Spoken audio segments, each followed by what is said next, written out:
good morning to you, Kenyan citizens, and welcome. This is the Current Affairs segment, your trusted source for the latest news, insightful discussions, and impactful stories shaping our nation and beyond. I'm Angela Kabete, and together with Mr. Kimotho, today we'll dive into the latest news and uncover the truth of what has been happening that is in our country and beyond. Because as you know, each and every day there are news stories when it comes to the education sector. Hakukosi mambo mingi when it comes to the health sector, when it comes to the sports. In each and every area there are news stories each and every day. And you as a Kenyan citizen and us here, it is our responsibility to make sure that you stay updated of what is happening that is in our country and beyond. So make sure that you stay tuned. And again, we're so glad to hear from you. Tuambie unatutazama ukiwa pande gani ya Kenya. Tell us your name and share that link with friends, family on your social media handles and tell them it is another time to get updated of what is happening that is in our country and beyond. You can interact with us on our WhatsApp number that is on 0799200100, and still you can use the social media platforms that is on Facebook and YouTube at Mizpah Tv Kenya, and we'll be so glad to hear from you. And today being on a Friday, it is always our norm to give you that is the verse of the day, and so that you can be encouraged, you can be motivated, because we find strength as Christians and believers from the word of God. And as I said, I'm not alone. We are here with Mr. Kimotho. A very good morning to you. How are you, Mr. Kabete? You're well? And as I've said, it is always our norm to give them that is the verse of the day. And today's verse comes from that is Galatians 6:9. This is what it says: "Let us not become weary in doing good, for at the proper time we will reap a harvest if we do not give up." Oh, what a good motivation in the morning. Unaweza kwa kusema that let us not become weary in doing good. So it means that don't get tired of doing good. That is serving people, loving people, helping others. And sometimes it may feel that is it's exhausting, but it has a lasting value. That is what the verse of today is reminding us. And then it is inasema that for at the proper time. Kwa hivyo it means that consistency matters. Faithfulness might seem small, but it builds a greater impact. Alafu bado inatuambia hapo kwenye sema for at the proper time. At the proper time, it means that God's timing is key, and the proper time means that the rewards come according to God's timing, God's schedule. God's schedule. See, kama yako, you pray today, you want to see the instant results immediately, but God, the Bible reminds us when it means that at the right time God will make everything beautiful. So kuna timing, there is that procedure, there are things that God wants you to learn in that journey, and that's why you're supposed to be consistent in doing good and patient as well. Alafu inasema we will reap a harvest. It means that there is a reward. Your effort, prayers, and sacrifices and services will be fruitful, and also it will bring impact in your life. If we do not give up, giving up, it means that perseverance is required so that you will not miss out what God has intentioned for you to receive, and so that you not miss out what God has for you. Mr. Kimotho. Yes. And what's your take on this? Do not give up, because hata wakati unapanda anything, mahindi, marago and everything. Yeah. Huwezi panda alafu kesho utarajie kuvuna. You have to wait for the proper, time for it now to be able now for you to now to have a harvest. So do not give up. Just understand the seasons, and I know mambo yatakuwa yako sawa. Yeah, because God always has something for us. Yes. And also, now let's head over to what is happening and what has been happening that is in our country, right? But before anything else, Mr. Kimotho, let's remind people that tomorrow at Mizpah House of Prayer, all roads will be leading that is to a healing and revival crusade. And the service kicks off that is at 2 p.m. led by Bishop Dr. Margaret Wangari of ACF Banana, known as the powerful servant of God, powerful minister of God. And you know, we have seen great impact through her ministrations, and testimonies follows after these meetings. Don't miss out this opportunity to experience God healing power and revival touch. Mr. Kimotho, watu wasikose. Yeah, watu wasikose. Mwakaribisha sana. That is tomorrow. Watu wakuje ili tuweze kubarikiwa. It is a privilege ambayo tumepata kwa mji huu wetu wa Nakuru na pia Bahati, for having so many powerful servants of God ambao wamekuwa kikuja, na pia tomorrow kwa sababu bishop yuko huku. Najua already pia jana tuliona miujiza yakifanyika. Watu walikuja na na so many other issues, but kwa na Mungu akiwatendea. Yes. So good seeing God healing people, ministering unto people. Yes. Mtu ameishi kungoja Mungu kwa miaka, alafu that day nyami attend is the day of encounter and visitation. Yes. Yeah. And now let's talk about what has been happening. How that is the Daily Nation with me. I have the Standard newspaper. And on today's Daily Nation, these are some of the highlights of what we'll be checking out. Tutaangalia matters to do with the health sector today, michanganisho and education, because teachers to join medical scheme run by SHA. And then on politics, they're saying defining weekend for Ruto, that is our president. Raila parties on primaries. And then it continues to nongele mambo ya that is the IEBC and the mini pulse budget that will be having those, and then tutangalia international matters and security. What about you? Yana kuna local politics, because mambo ya IEBC pia ni local politics. Pia nikiangalia hapa pia kuna some of the African news ambayo naona hapa, among some of the other stories that I can see being highlighted in the newspaper today. Okay. Yes. Do you have top stories about the Daily Nation? You start with the Daily Nation. Yes. Okay. And on the Daily Nation, I can see they're saying that teachers to join medical scheme are run by SHA. And they say that TSC wants tutors and a new health cover by that is December, and that story is page 16. And you know what happened? That is the Teacher Service Commission has announced tutors will be enrolled to SHA, because that is the government has been pushing reforms in the health sector to unify Kenyans under one health coverage. And so let's head over to page 16 and see what they have for us.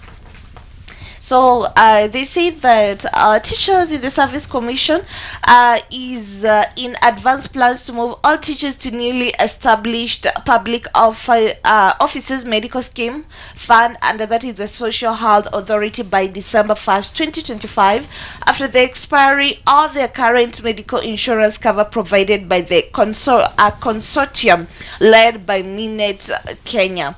And in addition to say to that, they say that there is a statement from Evelyn Mtei, the TSC acting CEO, anasema that we are carrying our scheme as ETU it is with concurrence from SHA. So what we are waiting for is the allocation of funds from the treasury.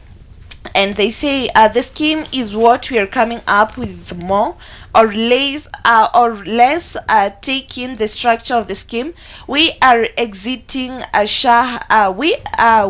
I repeat, this scheme we are coming up with is more or less taking a structure of scheme. We are exiting SHA, empaneled hospital, and teachers will be free to go to hospitals of their choice. That is what they say. So it is that they still don't agree. Imambo ya join SHA. I don't know why.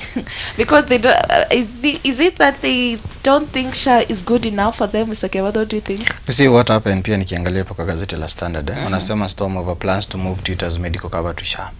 And Kabete rejected the plan, branded to it ill, that is conceived and dismissive of teachers' welfare.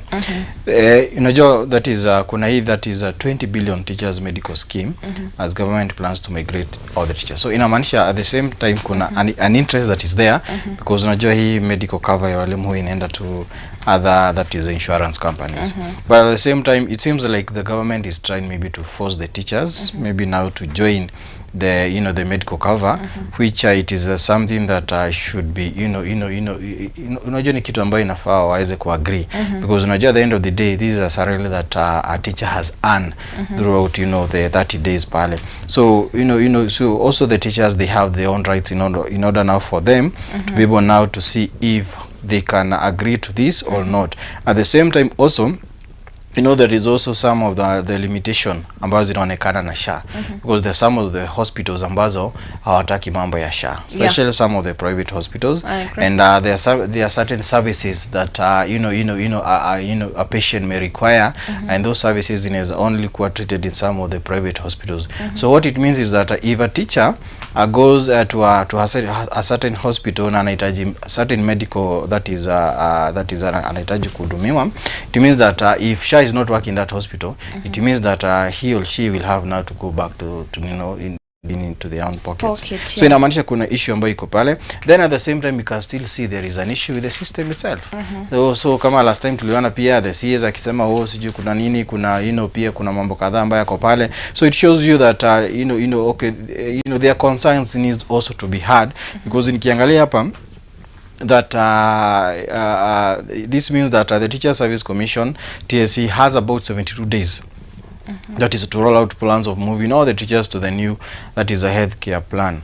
So sources in government told that the standard that the directive issued by the President William Ruto is irreversible, even as teachers union have today been invited to a meeting with the employer. So ukiangalia hapo kuna mtazamo ambao uko pale, because kulingana na sources zenye zinasoma hapa kama ni directive ambayo iko pale, pia also now the teachers, they also have their own say, but I know that there are so many avenues of trying now to solve this issue, and najua pia kuna wengine bado najua maybe wataenda kule kotini in order for this now issue to be well addressed, because it's something that inafaa iangaliwe sana. Unajua the system itself, it is one of the best, but inafaa iadressiwe vizuri sana in order now for it now to be able to accommodate each and every person. In fact hata watu wote wenye wako employed wote wakiweza ingia to this medical cover, inaweza saidia sana, because niliona that is already 26 million Kenyans already wameregister na SHA. And why is it staggering as well? Because they're getting money. It is all about now the proper usage of the funds ambazo zinakuwa collected pale, because if so far 26 million Kenyans already wameregister na SHA, it tells you that watu wako na hiyo need, watu wako na hiyo trust na system. So inamaanisha those people who are failing us ni those people now ambao wako in charge, starting the Ministry of Health, na pia wana wale wengine ambao wako pale na wale ambao wana handle that system. So hao ndio inamaanisha wana fail Kenyans, because already Kenyans they are willing, hawana shida, because kama ungekuwa na shida hakuna mtu ambaye angekuwa kiregister pale. Yes. So let's say they work on it, right? They need to work on it. Okay. Yes. And away from that, another stories that is page 1 among the highlights that I had read on the Daily Nation.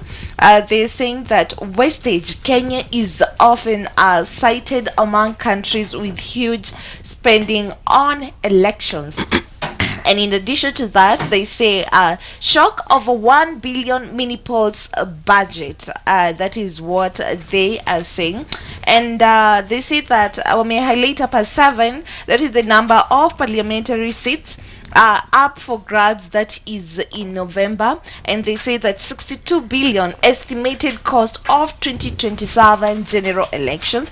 Alafu hapa naona wame highlight that is the budget omeka ya 2027 2022 kwanzia mpaka 2021. Let me briefly go through them, and they say that that is in 2022 the budget ilikuwa that is 45 billion, and then polling stations there were 46,229, and then registered voters ilikuwa that is 22.1 million, and cost per voter ilikuwa 2,000. And let me read that is year 2027 so that we can be brief. Wasema that the budget is 62 billion, and the polling stations the 55,393, and the number of registered voters that is 27.8 million, and the cost per voter that is 2,200. Kwa hivyo pia kuna mali mwananchi anaumia, Mr. Kimotho. And let's head over that is to page 4. But before we go to page 4, they're saying that after the controversial 2017 election, a parliamentary watchdog stated taxpayers were ripped off by electoral agency through grossly inflated costs and shady procurement deals. Yet the poll budget continues to soar, sparking criticism. That story is in page 4. Let's check it out and see what they are saying. And they say that according to them, they say that that is we are on page 4. Analysis in 2017, the per voter the voter cost was 2,000. By comparison, Ghana 2016 cost just that is $7. And they say the Electoral Commission announcement that November 27 by elections in 24 electoral areas will cost taxpayers that is 1 billion, has reignited debate over the high price of running elections in Kenya compared to other democracies. So wanajua tu Mr. Kimotho, unasikia yetu is one of the expensive one. Are we living within our means as a country? I don't know what is happening. Yeah, because Pia the cabinet that is secretary that is to the national, that is a treasury, John Bahati, the CSA, aliulizwa, why do we need new kitties? Yeah, why? Why do we need them? Because already kama kuna zilitumika last time, kwa nini zisitumike tena saa hizi? Kwa nini tununue zingine each and every year? Akasema because of transparency na mambo mengine ambayo yako pale. But sometimes some of these figures, they seem sometimes to be, you know, is nafasi angalie, because if per voter nimesikia hapo kisema ni 2,000. Yes. What is it that is making per voter equal to 2,000? Because you only need 6 papers. Yeah. And it is not even a whole paper, it's just a sheet of paper, because unahitajia MCA, MP, senator, governor, women rep na president. So inamaanisha hiyo ni mtu mmoja, one, you know, that single paper. Then at the same time there is no else ambao unapatana na anything else, because the kiti si wewe unabonyeza pale. So inamaanisha that kiti ambayo inatumika na hiyo polling station mnatumia mkio nyinyi wote, because kama ungekuwa tunapewa kiti yako kila mtu, ingekuwa it is something else. So also some of these figures, they need also now to be well addressed, because if at your cost that okay, pay the highest amount and as a pattern is 500 shillings. And as a tosha just now kulingana tuna just our local own mathematics ambayo tunaweza kwa tuko nazo tu hapa. But something needs to be done, because kama this mini election already wameweka budget of 1 billion. I think now they need to seek advice of the office of the control of budget, and also the office of the auditor general, in order for, you know, for them now to see kukuwa na kitu ambayo tunaita realistic budget ambayo inafai kuwa pale, especially kama saizi, you know, our country inapitia so many economic so many eventualities zile za economic impact ambazo ziko pale. So something needs to be addressed. I know tunahitaji, you know, a very transparency, that is a electoral voting system, but at the same time you also need also to see you know, our budget in a stretch hadi wapi. Yes. So I hope they'll do something about that. And also live within our means as a country. Yes, definitely. It is hiyo kwanza hata ndio inafaa zaidi. And I guess here wanasema that controversy by election bill sparks debate. A number of electoral areas whereby elections will be held on November 27 at the cost of 1 billion, just as you have said, according to the IBC. Asema this high cost has ignited debate among Kenyans. So because military debate among Kenyans, we want to hear from Kenyan citizens. Yes. Kutoyo 2000. How are they feeling about it? Yes. Yeah, I'd be so glad to hear from them. And away from what is to do with the IPC, what do you have them? Well, maybe you can still combine the issue of spending, because naona IBC hapo naona wame highlight the issue to do with spending. Naona hapa pia that is a control of budget, that is Margaret Nyakango. She has another information that naona ame list hapa. Na this information nasema 28 counties have months to that is rescue expired funds. Control of budget says that funds established in 2014 have already, is elapsed. Some of these funds have gone down with millions of taxpayers' money. So 28 counties kwa, kuna zile ambazo zinakuwa listed hapa. Na naona hapa ziko mingi, naona kuna Bomet, Bungoma, naona Kiambu, Kakamega, Kilifi, Murang'a, pia Nakuru, naiona hapa Narok, Nyamira, Trans Nzoia. Naona zote ambazo zimekuwa listed hapa. The funds are to create new ones for those initiated in 2014 ambazo zile lapse 2014-2015. that the county government's budget implementation review report, the control of budget, says that the counties must act to salvage millions of taxpayers fund ambazo zile risk being lost. So kulingana na that is na mtazamo ambao naona hapa akisema inaonekana kuna some of the funds that the county government needs to come out clear on the issue of how they were able to spend, ama kulingana na ile allocation ambayo that is walikuwa wameweka pale. For example, naona hapo wakisema that is Bomet County Assembly Car Loan and Mortgage Fund, which was established in 2014, has since expired, and the County Assembly should enact a new law if the fund is to continue.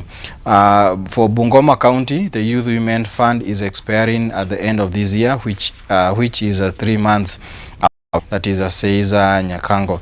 According to the regulation that is of Public Finance Management Act regulations, that is mingi ambazo ziliwekwa 2015, county government can create public funds with a lifespan of up to 10 years unless the MCAs extend this period. So inamaanisha kuna mambo ambayo that is the MCA wakati huo that is on 2015 kuna mambo ambao walienda wakapitisha. Some of them naona hapa that is kuna hiyo mortgage ambayo naona umeweka hapa, na pia kuna funds ambazo pia naona zimewekwa hapa. Pia that is Busia, the agriculture that is development fund, county assembly revolving fund, and the county that is executive revolving fund, they already zime expire. So inamaanisha hizi ni baadhi ya mambo ambayo waliweka pale, and it is surprisingly because hata budget ambazo that is ambayo imetengenezwa na from each and every county assembly lazima kwa walikuwa wakijua haya mambo yakifanyika pale. So sababu wengi wao wamerudi recess, these are some of the things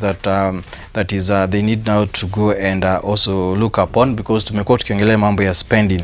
So the fund, so ukiangalia hapa kama kuna that is hapa pia naona pia that is kuna some of the other funds.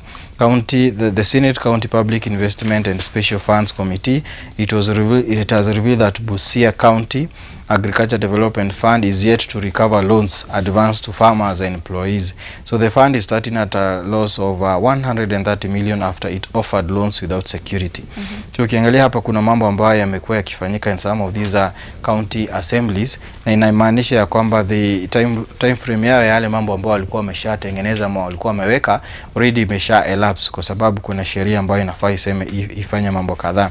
So kuna mambo ya mortgage, kuna mambo hadi hapa naona ya staff car loan. Nikiangalia hapa kuna hii mambo ya agriculture ambayo ni loan ambazo zilikuwa pale. Kuna some of the loans pia naona zilipatiana pale bila security. So kuna haya mambo ambayo yako pale, and all this in a revolve back now to that is to our spending, and it is something that also needs also now to be able now to be well addressed, because ukiangalia pia hapa that is naona bado pia that office bado inasema how devolved units hit their revenue targets while others wamekuwa kistruggle. So inamaanisha hata kama kuna hizi sheria ambazo that is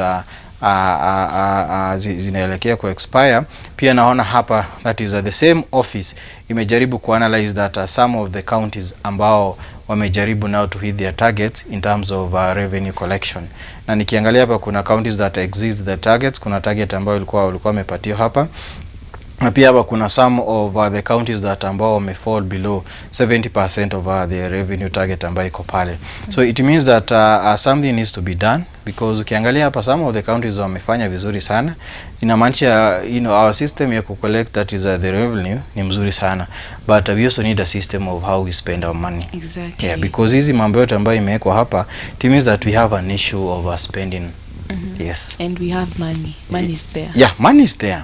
Yeah. In fact, Bishop Jana alisema money is there.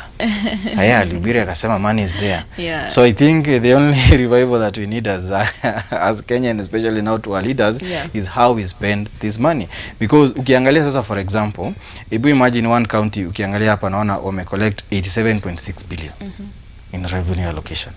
Haya, ukiangalia wengine nao wame collect 41.40 billion. That's a lot. It's a lot of money. Yeah. So if all this money kiweza kuwa consolidated vizuri na that is ina mipangilio ikuwa mazuri, inamaanisha hata ile nini pesa ambayo tunaenda kukimbia kule kuboro inaweza reduce. Yeah. Yeah.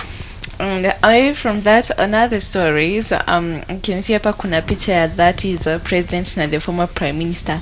Alafu wameangaliana ni kama they are whispering to each other wakiulizana itakuwaje. And they are saying defining weekend for Ruto. Ruto and Raila parties on primaries, and they say that UDA will hold parties nominations on Saturday for 2 parliamentary seats and several ward posts ahead of the upcoming by-elections. And that story is in page 18. Let's head over there and see what they have for us.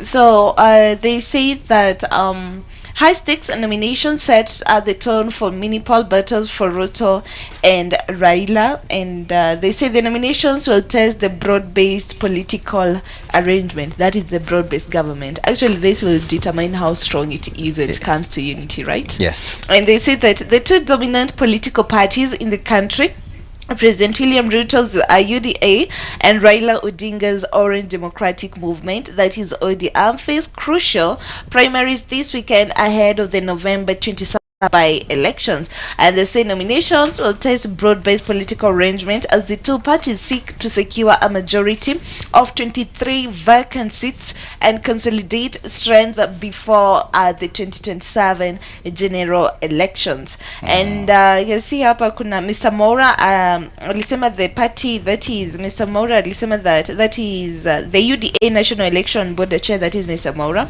He said that the party has spent 23 million to guarantee a free and fair exercise. Polls will run that is 8 to 5 and p.m. and the results will be expected by 9 p.m. That is what he said. He added that 1,300 presiding officers and 1,300 clerks had been hired. And wakasema that still in addition to that, the by-election are also testing the Ruto-Raila partnership, and the ODM has steps aside for UDA in Benisa, Malava, Baringo, while UDA ceded the ground in Ugunju and Kasipul. And the process must be credible, otherwise we will risk repeating past mistakes. That a statement came from a political analyst, that is Professor Masharia Munene. So I hope itaenda vizuri, Mr. Kabete. Yes. And you're waiting to see how the unity of the broad-based government being tested. How strong is it? I think pia tuliona that is also the opposition wakimerge na wakiamua in certain areas wata support one person. Na pia nikiangalia the same thing naona hapa that is the UDA has call of some of the nomination exercise ambayo ilikuwa ifanyike, that is Nyamira County, following last minute consensus building between the candidates ahead of the primary other party primaries that is ambazo kwa zinaanza that is from tomorrow.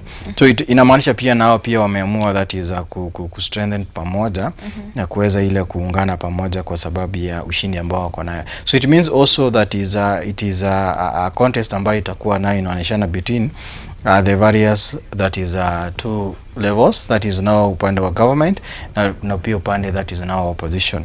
And also at the same time also kwa sababu pia kuna broad based government, inamaanisha pia lazima wasikizane na upande ule mwingine, sasa that kama kuna candidate wa UDA na kuna mwingine wa ODM pia inabidi pia nao waweze kusikizana, because already it is a broad based government between now the two parties. So inamaanisha kuna hizi polls ama hizi that is the by election ambazo zinaendelea zitatofautisha ama zitaonesha that is a sum of the political alignment ambayo ni kama a graph ambayo inataka kuchorwa ndio tuone vile ambavyo itakuwa.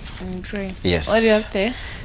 Nikiangalia hapa naona kuna issue ya CDF and the court halts push to that is entrench CDF. So it is absence of a referendum law.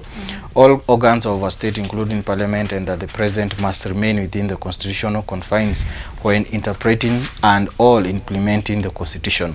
That is now what now ambao na petitioner anajiita Katiba Institute. So that is they are saying that some of these changes lazima zikuje to referendum, because there is no way that is all these changes ilifanyika wakati tulipata the new constitution na wananchi ndio walienda wakavote na wakasema ya kwamba wanahitaji now the new constitution. So that is a Katiba Institute. Now they are insisting that some of these things they need now to go back to the mwananchi in order now for the mwananchi now also now to have a say and also now to to participate, because unajua kuna especially kama mambo ya CDF. CDF it was one of the thing ambayo that is iliweza kupitishwa pale, na pia kuna time frame ambayo ilienda pale, na pia kulikuwa na time ambayo ilifika that is the CDF ikakuwa gazetted unconstitutional, then ikarudi ikaongezewa ikakuwa NGCDF, National Government Constituency Development Fund pale. So naona bado kuna hii issue ambayo imerudi pale kotini, and I know that at the same time that the matter is going now to be well articulated, kwa sababu at the end of the day that is our Kenya lazima that is yale mambo ambao walipitisha wafili ameweza kuwafikia vizuri, na wafili kuna ile participation ambayo imekuwa pale, because kuna that is tumekuwa tukiona some of the leaders wakiongelea mambo ya CDF wakisema CDF sijui ifai kuwa hapa, inafai toke pale iende mahali pengine. All these funds inafaa, the only thing ambayo ilifanyika ni kukuwa na accessibility ya mwananchi kuweza kufikia hizi funds, because wakati tulikuwa na the old constitution what used to happen is that kama kuna barabara ambayo ingekuwa inahitaji kutengenezwa pale, ingebidi the councillors wa hiyo time na pia na the MP wa wakati huo lazima angeshinda akitembelea hizo ofisi za minister wa barabara, because kitambo alikuwa anaitwa minister. So you can imagine all those MPs wakiflock in one office. That's why now the constitution ikakuja segment all those that is powers, na ndio maana tukakuwa na the MCAs wako na kazi yao, the MPs wako na CDF, na pia that is the governor ambao pia wakakuwa that is na their own kiti ambayo ilikuwa pale. So it's something that need to be well addressed, because pia tumeona the CDF that is the NGCDF ikisaidia watu wengi sana especially mambo na bursary na mambo ya any other system ambayo iko pale. So they need now to work it very well. Now so pia at the same time tunaona pia the MCAs pia now wakisema at the same time they also need know their own fund na pia the Senate their own fund. Okay. Yes. I can still say the same story to what you have said. That is page 14 of the Daily Nation. They're saying that is our President Ruto blocked from signing bill on that is NGCDF and other funds. And they said that the High Court has stopped Parliament from forwarding to the President the Constitution of Kenya Amendment Bill that is 2025, which seeks to entrench 3 funds into the Constitution of a saint. So I hope they do something about it. Yes. And you're waiting to see what happens, right? Yes. And kuna naona hapa Justice Lawrence Bogami asema if assented to the same bill shall not take effect until the petition is heard and determined. Yeah. And I guess that is what we have today on what is happening, right? Yes. And alikuweko pale and also maybe to before tumalize pale I also want to say thank you to my mom na pia to my wife. Nimeona leo amenikumbusha leo ni siku yangu ya birthday. Saa zingine huwa tunakaa pale tunakumbushwa. Suti ni kwa sababu tuko kwa ile huduma ambayo ni ya kunini na pia kuna ambaye pia tuna share the same day na yeye. ni among the worshipers hapa, naitwa Steve Njeru. So pia tunashare naye hii siku ya kuzaliwa, so tunashukuru Mungu kwa sababu ya siku ya hii. Happy birthday Mr. Kimotho. Sijui tukimbia happy birthday to you, happy birthday to you, happy birthday, happy birthday, happy birthday to you. More grace, and to everyone celebrating their birthday today, happy birthdays. Thank you. More grace, and may you birth what God has purposed for you. Thank you. And you have something to tell the viewers? Just to say thank you na kuwa na siku njema yenye baraka. Yeah. Thank you so much for tuning in for this amazing segment that is the current affairs. We're always here to make sure that you stay updated of what is happening that is in our country and beyond. And just a reminder that tomorrow at Mizpah Center, it's another time to encounter God in a mighty way, because all roads will be led to a healing and revival crusade, and the service kicks off, that is at 2 p.m. led by the powerful servant of God, that is Bishop Dr. Margaret Wangari of ACF Banana, and she's a powerful minister of God who have brought great impact, and through her ministration you have seen people's lives being transformed, turnarounds, healing testimonies. They usually follow immediately after her ministration. So don't miss out this opportunity to experience God's healing power and revival touch, because I know there is something that God has installed for you. My name is Angela Kabete. Till next time, may God bless you abundantly. Don't miss out tomorrow. For more information, please contact 07 277 66553. Bye bye.